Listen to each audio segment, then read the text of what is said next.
What's up, Reds? We just finished watching the Manchester United Tottenham game. Yeah, Another 2-2 draw in the books, which, love, not a loss. yeah, love to not see a loss, but it is another 2-2 draw. So, let's just get right into it, Millie. Let's break it all down. Yeah, let's break it down. So another 2-2 draw. Again, I don't think Amorim is understanding that this is not Suffer FC. This is Manchester United. We're tired of the suffering. We're tired of the excuses. We're tired of the poor football. It's got to stop, man. Well, all right. Let's start positively though. Yes. In the first half, we put together a good 30 minutes of decent football. In that 30 minutes, United had most of possession. We were pinging the ball around. It was all right. We scored the goal. The goal kind of came out of nothing. It was a moment of brilliance. Tottenham failed to clear their lines. Ahmad set up a beautiful cross, found Brian Membo. Beautiful header. Enough into the said. goal, Yeah, 1-0 Man United. The real, I guess, struggle for this team and under this management style is when we get into the second half. We saw it against Nottingham Forest, 2 goals within 4 minutes United gave up and lost the lead, right? And we see the same thing in the second half today. For 45 minutes, Amorim displayed no tactical awareness of what was going on the field whatsoever. His substitutions were god awful. Worst substitutions I've probably ever seen. I can't even get into the Kobe Mainu thing right now. I won't even do it. He picked up a knock, so he wasn't even on the roster today. Wow. But another point that I'll make is that this manager has literally no interest in developing any of our youth players. No interest in the youth, no interest in the longevity of Manchester United, no interest in the future of Manchester United. Every single game, it's showing the same thing. A manager who is desperate for any sort of success that's going to keep his claws into this job. But he's not good. I'm sorry. You cannot play 45 minutes of hoof the ball down the field and let trash Tottenham freaking possess around us and be playing around us for 45 minutes. To see that. Are you serious, Watching Amorim? the Manchester United, the team running around trying to tackle and just running, literally. That's and all he cares about. nothing It's was all happening. about athleticism. It's all about being able to run. It's all about pinging the ball 85 yards. And that isn't enough. That's not a tactic, Amorim. It's not a tactic, my friend. We need football for more than 30 to 25 to 30 minutes in a game. It's unacceptable. Now let's get into your substitutions. Are you serious, Amorim? Were you watching the game before you made the substitutions? Or did you have the substitutions pre-planned before the game? And you said, I'm making these regardless of what happens in the game. That's what it looked like. It looked like a manager who had written down his substitutions, the time slots and everything, and just followed what he thought in his mind and didn't watch the game. Why are we subbing off Casemiro? Our only defensive brain in the midfield. We've subbed off Casemiro. We've subbed off Dorgu. We bring on Ugarte. We bring on Dallo. What? What are you thinking? We're winning the game. And once again, insane substitutions. You bring off a defensive player and bring on a center forward in Šeško, who got injured and didn't even finish the game. What? But again, because it's an idiotic substitution, it didn't make any sense. It's not what the game was asking for. But Amorim he just panics. He's so desperate to try and hold on to any point he can get because of how terrible he is at this job that he cannot actually see the full picture of the football game that's unfolding before you. It is insane to take off your best defensive midfielder when the other one you don't even use or acknowledge as a brilliant footballer. You take off your only defensive midfielder in Casemiro and leave a hole in the team when you're winning 1-0. What manager does that? And think about this. Last weekend when we were chasing a win, his substitutions were Dorgu and Ugarte when we were chasing a win. Right. This weekend, we're trying to defend a win, and we sub off Casemiro. We sub off Dorgu. We're subbing off defenders and bringing on attacking players when we're winning the game this weekend. So we did the opposite of what we did last weekend. Just Is makes he no is he a sense. mental case? Yes. There's no way Amorim knows what the F he's doing. I'm sorry. It's unacceptable. Remember, my friends, this is Manchester United. A little 5-game unbeaten streak is not anything big for United. It's unacceptable. You got Rio Ferdinand tweeting like five unbeaten games in a row is something that we should be taking our shirts off and celebrating. Are you serious, Rio? 5 unbeaten games for Sir Alex's time, that in the United era that I grew up in and that Rio Ferdinand played in. This would be any other day. I mean, I would be surprised if some of the Premier League championships that I saw Manchester United win growing up, they were unbeaten streaks for like 20, 15. Wow. Come on, even Wow. Ole Gunnar Solskjaer had an unbeaten record of 21 away matches for Manchester United. Oh We're giving my this guy credit for God. 5 unbeaten games, guys. 3 okay average, barely across the line wins, and 2 BS back-to-back ties that are unacceptable, that we come from winning positions in, and we're scraping to barely maintain our record of winning games when we're winning at halftime because of today, because it takes a last minute winner that we're now celebrating, acting like it's a win. No, we were winning the game. We were winning the game going into the last 65 minutes, into the last 30 minutes of the game. It's unacceptable. It's unacceptable for the manager. It shows he has no clue what game management is. Neither does his staff, clearly. They all are clueless. It's all of them. It's got to be all of them. Because what makes you sub on Ugarte in a game? I just don't even understand that. And like in the fact that he gets minutes over Kobe Mainu blows my mind. And once again, Amorim with this stubbornness, refusal to change the system, and once again, we're dropping points. It doesn't seem big now. And yes, we skated past the Arsenal game. We skated in the Liverpool game. These games are where you win the Premier League. It's these games, the games you're supposed to win. No, every single player gets hyped up to play against your rival. Duh. It's a rival game. So of course we're going to show up for Arsenal, for Liverpool, for Chelsea. Those are the games. These games, the ones where you're supposed to win against lesser teams, these are the games that make or break your chances of the Premier League title. And we do have a good team. So it comes down to the manager. Once again, the squad is good. We have enough players. We have the things, Membo, whatever. I still don't think Cunha should be wearing that number 10 jersey that they snatched from Rashford. I'm sorry. That jersey number should have been earned. I could say the same with Mason Mount with the number 7.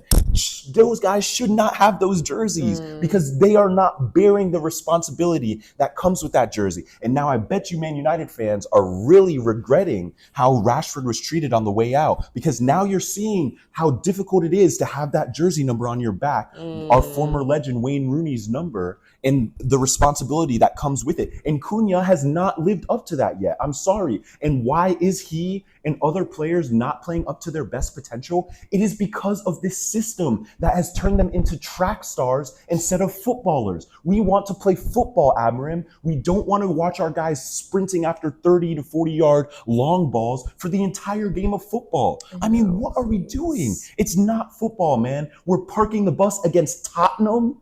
I mean, Amorim, are you not embarrassed enough? You've already lost to these clowns in a cup final, and then you have to come and embarrass us today once again with your tragic tactics. It's unacceptable. It's honestly unacceptable. Yes, we can take a tie as somewhat of a positive, but we were 1 minute away from losing the game, and we were winning the game. And that is the point that Man United fans have to lock in on. It's not about the result. It's about how we got to the result, because you're not thinking about the longevity of this system and the longevity of the results we're seeing. We will end up in the exact same place we were last season at this current rate. The way that they are playing, it is not good. And we're playing once a week, 1 game a week, no international football. And this is the best that Amorim can give us. It's sad. Suffer FC. We continue to suffer and suffer under this guy. It doesn't make sense.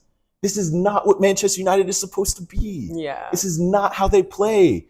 hoofing the ball for 45 minutes, Crazy. an entire half of football wasted. I wanted to bang my head on the window. It was hard to watch the game. I mean, why even have footballers, Amorim? You can get any Joe Slow from anywhere, any corner in England to come ping balls for you 30 yards down the pitch all game. Maguire's freaking hamstring gives out. Why do we think that is? Because our guys are track stars. They're running up and down the pitch. Maguire's pinging the ball and then sprinting 40 yards to get caught up. And then we're getting counterattacked back because we have no footballing ability. It's crazy. Without De Ligt, without Lemons, we were cooked. Without Lemons' 3 saves, it literally would have been 4-1. But we won't even dive into that. Lemons literally saved us today. Wow. De Ligt saved us today. But again, we're not realizing that when your goalkeeper and one of your key defenders are the big names that we keep talking about, that's not good. You don't want to be talking about Lemens saving us in games, right? No. That's not what we want. We want Lemens reading a book in the backfield. That's what we want him doing during the game, tying his shoes, sitting on the ground, hanging out. That's what we want Lemens doing. And then getting called on occasionally. But what did he have to do tonight? Heroics. We don't need heroics. Right now, Amorim is being saved by individual moments of brilliance. With Lemens, with Brian, with Ahmad, with the assists. That's what we're surviving off of. Individual moments of brilliance. And I'm telling you, it will run out. The luck will run out. Just like we saw before the 3 wins, there was no luck, right? We were losing games. We were playing poor football. Just like last season, without the luck, poor games, poor football, poor results. We will see it again. You think everybody on the team's going to be healthy the entire season? You think when the AFCON comes and we lose Ahmad, Brian, Mazrari, and all these guys, you think that's who's going to be our key guys at that point? He set up a system with no rotation, no youth injection, no anything. So when these key guys go to their country tournament, the fall off is going to be insane. What do we do without Brian Membo right now? What can we do without Ahmad? Nothing. Why is that? Because this system is dependent on individual moments of brilliance and not on actually good football, which means when our individual brilliant players are out of the team, either through injury or travel to play with their country, we're going to see how big the quality drop off is. Because who else have we seen? Who have we seen sub on for Brian? Membo, no one, right? Sheshko, that cameo today, and now he's injured too. Yeah. We do not have the players, and there's no rotation once a week. So again, where are we building a team? And people are going to argue, oh, he needs players. No, he doesn't. They spent $250 million this summer to build this team for this manager. So he's got his squad. I'm sorry. You can't just keep getting more and more and more. No other manager for Man United has been given this much time with this poor results. Because again, statistically, Amorim is the worst manager in Manchester United history. Statistically. So again, we are really sick of this suffer FC. It's BS, man. The football's not there. The style of play is not there. And we've got to stop parking the bus in the second half and trying to protect our little leads in these little games. Come on, man. It's Tottenham. It's just not exciting either. Not exciting. Just not even anything. I mean, it's not even entertaining. You want to, just throw on and pay attention to. No, literally staring, waiting for anything. But no, we're just chasing, just running, just pinging the ball. It's just not good football. From the entire second half of the game was a waste. It was an entire waste of the match. I know the manager will come out. He'll make every excuse in the book. He'll blame the practice. He'll blame the weather. He'll blame because we didn't have a European game because of him, right? It's he'll blame anything except for the fact that his tactics and his substitutions were the cause of today's tie and cost United the 3 points. That's just the reality. He won't say it. He's a politician. He'll go and prip and smile in front of the camera, and all his fans will forget all about what the actual point of having a football manager is. But I'm telling you, it's to win games, and we're not doing that. And not only are we not doing that, we're playing tragic football on top of that. So if you want to celebrate going 5 measly games undefeated with 2 ties from winning positions, which is sad, which it surely should have been 5 wins in a row. But instead we've settled for 2 ties. It's not a win, my guys. That's not what we're trying to do. We're trying to win a Premier League title. Thankfully, the Prem is everyone's bunched up this year, Yeah, but that's true. just once again, it's just not good enough. Which It's is just also scary going the other way too. yeah, that is true. Yeah, it's very So scary going the other way. So yeah. Anyway, it was just like another disappointing result. Just more of the same, more of the Mourinho-esque park the bus when you're winning and then just blast the ball down the field. We need more football, man. I'm sorry. yeah. This is Manchester United. When you're beating a team like Tottenham, or when you're beating any team, because I know last week it was Nottingham Forest. So let me explain this to you, Amorim. When you're beating any team with Manchester United, the goal is to make that team hate their lives for the day. So when we beat a team 4-0, 5-0, 6-0, that's how United plays. No mercy. No, I don't even know what he tries to do when they're winning games. It's just ridiculous. You can punish teams. You can beat a team more than 1-0, Amorim. Just so you know. You can beat a team 3 or 4 or 5 or 6, because that's what Man United is. That's what we can do,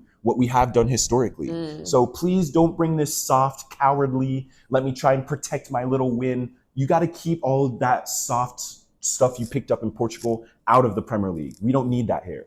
Go ahead and attack games. Try and win games by more than one. Don't protect the little win, Amorim. Let's go out for more. Be more ambitious, man. Get your ambition up. Let's go out and win some games and play some good football along the way.